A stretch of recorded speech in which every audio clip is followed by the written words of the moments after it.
Formula One is one of the fastest growing sports in the world, but has the newfound dominance of Red Bull ruined the sport for the new spectators?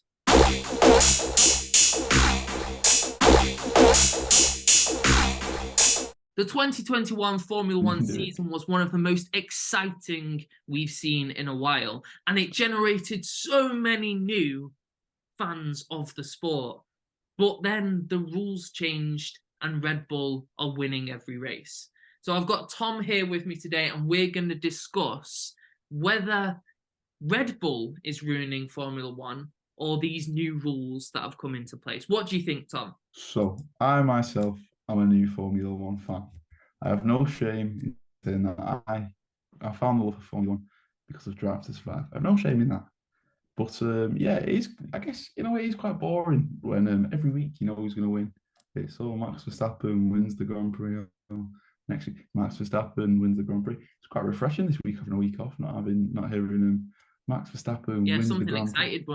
exciting It was happened, and it was exciting. just the Yeah, cancellation of the race. exactly. And last season when Charles Leclerc was kind of challenging, do you want to call it that? Yeah. For, for the kind of championship at the start of the season. That was exciting when he won a few and Max was kind of struggling. That died off, didn't it? So, what are your thoughts? Yeah, You're there more was a few times last season where Max would overtake Charles, and then Charles the next lap would overtake Max again. But now, if Verstappen overtakes you, he's 30 seconds ahead within a few laps, and yeah. it's ridiculous. And all power to Red Bull. I don't think it's Red Bull's fault that they are so good because they've clearly done something right, and they've made an incredible car. It's not Red Bull's fault. It's one of them. It's not a fault. Well, it is their fault because they're it trying to it be is the their best. fault, but yeah, Yeah. it's the fault of the nine other teams not creating a competitive car to take out Red Bull. Like But they've then, created what they thought was a competitive car, but it hasn't matched up to what Red Bull have created. but then when you look at Perez, you think he would also be challenging Max Verstappen, surely? He is though. Challenge. If you look Yeah, at yeah, the but not like neck and neck. Like they're not like constantly fighting. It's like kind of like I guess you kind of true, team on, let him through type thing. yeah, true, Um, but he is I just like to see winning more Grand rivalry. Prix, and he is in still in shot with for the world championship. It's just a bit Yeah, boring when you see two teammates fighting out for the championship. You had the whole Silver Arrows incident with Rosberg and Hamilton a few years ago, and you've got now Red Bull and Verstappen and Perez, but I guess you it's had never as Verstappen fun and as it two teams battling it out. yeah, I guess you had Verstappen and Daniel Ricciardo, didn't you? That was Well, kind of a exactly, yeah. that's why Daniel left, and then I'd like to see him back in F1, but that's like I properly think back. I see he's in F1, but I'd like to see him in F1, like racing. well, that's always been the thing, isn't it, with Red Bull? It's like Daniel Ricciardo was brought in to make sure that Perez towed the line. And I think, Red Bull are a ruthless enterprise in Yeah. terms of their drivers. If Perez really starts kind of kicking off and thinking that Verstappen is being treated unfairly, then I think Danny Rick gets that seat in a heartbeat. But do you think it's almost like it's to shut Perez up. Yeah, So you can't complain because yeah, it's well, if definitely you it's complain, yeah, he's gone. it definitely is. And I think if do you think if Perez continues to fight Max Verstappen, do they change the seat? Possible. I think in a team you've got to both be fighting. Like it's positive. Like you see, I'm a big football fanatic, me. So I'm kind of I like the thought of like I'm a United fan. So like Diogo Dalot coming in challenging Wan-Bissaka, like challenging for different positions. I quite like that. Creates like quite positive competition. I quite like that positive competition. But I think Red Bull themselves would probably see that as kind of a threat. They want Max to be winning everything. They want Max is meant to be the next big thing. I say next big thing. He's already won the championship like last year, so he's the big thing. Yeah, I think the biggest thing is when you're going 200 miles an hour in a car and you're challenging your teammate, anything can happen. and it's a very expensive crash. Like that Ricardo Verstappen crash in Baku a few years ago cost Red Bull a lot, not only in points but in a lot of money as well. I think that's the issue when you've got teammates fighting for similar positions, especially those World Championship positions, is that it can actually all crumble. Like, I feel like it kind of F1 in a way almost lacks that competition. Like there isn't the kind of neck to neck fight. There's not the kind of brawl that there is in other sports. Like there's not a big final. You don't have a big final where it's one and against one. I think that's where the 2020 run season kind of brought all those fans in, because fans that are so used to that one race shootout, that one final, the World Cup final, the Champions League final, the NBA finals, like those fans could then relate to the 2021 season because it was so close the whole year. And I think that would be something that we've definitely lost in the last 2 years, is like, that close fighting. It's not a sport that anyone can win. You see multiple sports, like any team can win it. Like it's a competition type thing, so any team can win it. In F1, it's like, well, the big team's going to be up there. It's going to be your Red Bulls, it's going to be your Mercedes, it's going to be your Ferraris. At the bottom, it's going to be Williams, it's going to be your Haas, it's going to be, you know what I mean? Yeah.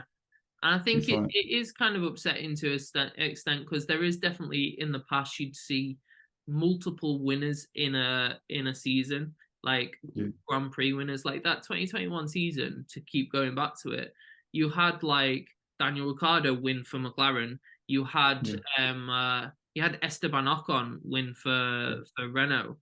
I think that's why so Alpine at that point. It was Alpine. I don't know. I can't remember. But I think that's why so many people got into it though, because you didn't know what was going to happen. Yeah, Pierre Gasly won an F1 season. That's an F1 season. No, he didn't. Pierre Gasly won a Formula One race, and just having Max Verstappen or Sergio Perez winning every single week, and like maybe another person on the podium, but it's going to be Fernando Alonso. Like it stops it from being, oh, let's see them on the podium. That's really exciting that we're seeing them on the podium, because you've seen it 20 times this season already. That podium is sometimes exciting because I'm like, oh, I've not seen Hamilton on the podium for a while. I really want to see him there. Lando Norris, oh, he got third. Yeah, Lando, go. And exactly, like it's fun to see those drivers on the podium, but we're just not going to see that this season. I've got a point to make about Hamilton, actually. We're speaking about Red Bull and Max Verstappen, but before, Hamilton was doing it. Hamilton was winning so many races, was winning so many championships. Why did no one said anything then? Now it's Max. It's like, oh. True. I think the issue is that there was so clearly a hunter in Red Bull. So Red Bull were clearly hunting out Mercedes in those last few years before that 21 championship. There was somebody to challenge. There was somebody that is going to win some races, and they were coming for them. So therefore that generated the excitement. Even though Hamilton was bossing it and winning everything, it was still, you could tell that somebody was coming after him.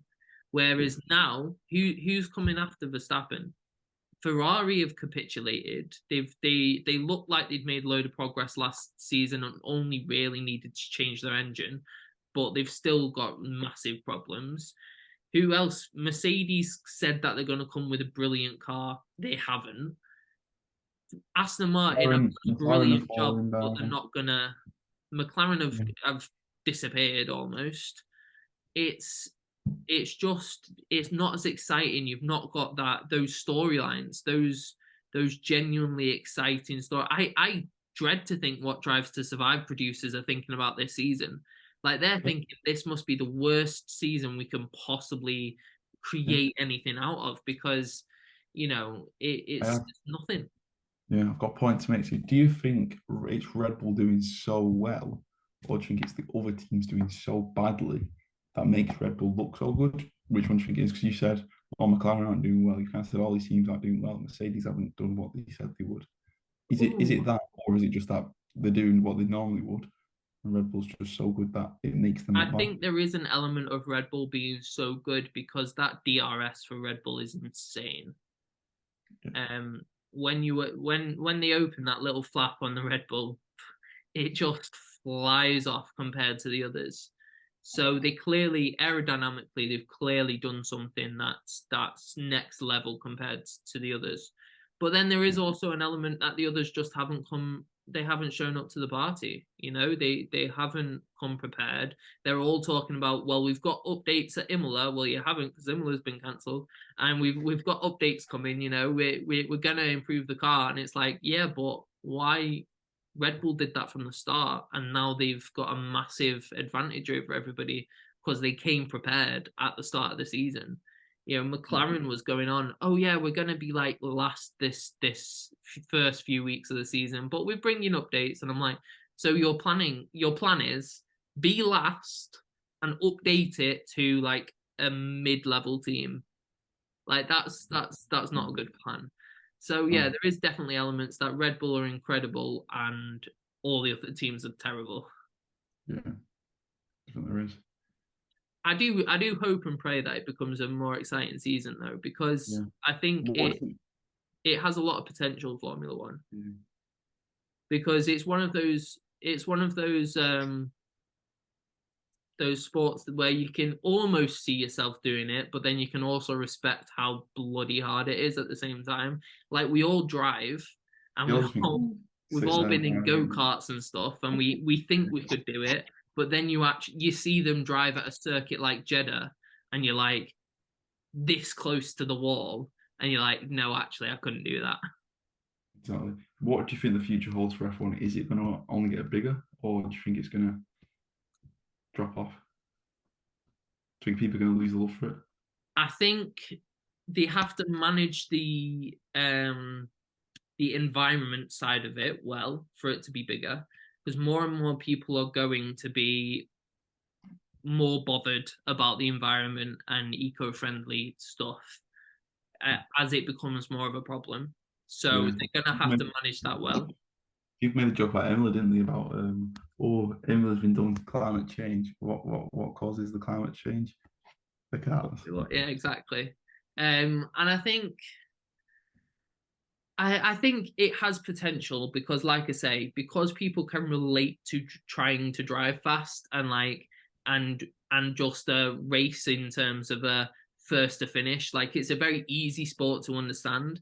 I think it does have a lot of potential. I just think they need to re-go over those rules and try and figure out how they can make it more competitive. Um, I'd say I've definitely lost a little bit of love for it.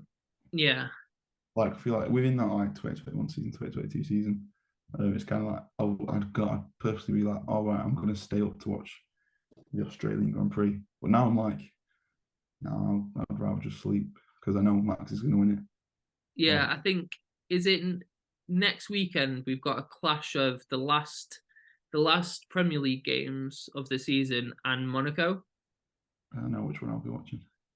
Yeah, and it is tough because Monaco's fantastic. Monaco's a brilliant circuit, but it doesn't have many overtakes, and we know Red Bull's going to win. So it is going to be a really hard thing to be like, no, I'm watching the Premier League, but I will be watching the Premier League. Yeah, Monaco's one, and everyone loves it for it's Monaco, but it's Yeah, like it's Monaco really. I'd It's still like be it's, scared. I'd it's still be like scared Champions to League drive final. around Monaco. Yeah, I would. It's like Champions League final though, when it's always a big game, but it's always boring Champions League final. It's usually 0-0 because two teams are sat back. Yeah, true, true. Man City Inter is going to be a very boring final, I think. It would, like Monaco is because everyone just kind of doesn't want to mess up. Everyone wants Yeah, to. I can predict you a Monaco podium right now. Verstappen Well, first, Perez second, Alonso third. that'll be one for the TikTok. We'll see what the TikTok have to say There we about go. that. There we We'll be go. coming back to that after. We'll be coming back to that after the Grand Prix. There we go. Then, Formula One fans, what do you think? Is Formula One now becoming boring and pushing these new fans away? Is it Red Bull's fault for being so good? Is it the other team's fault for being so shit? Or is it the FIA and the F1 rule makers that have done a bad job of making the new rules less competitive? Let us know in the comments down below. Remember to like and subscribe because it really helps us out, and we'll see you next time.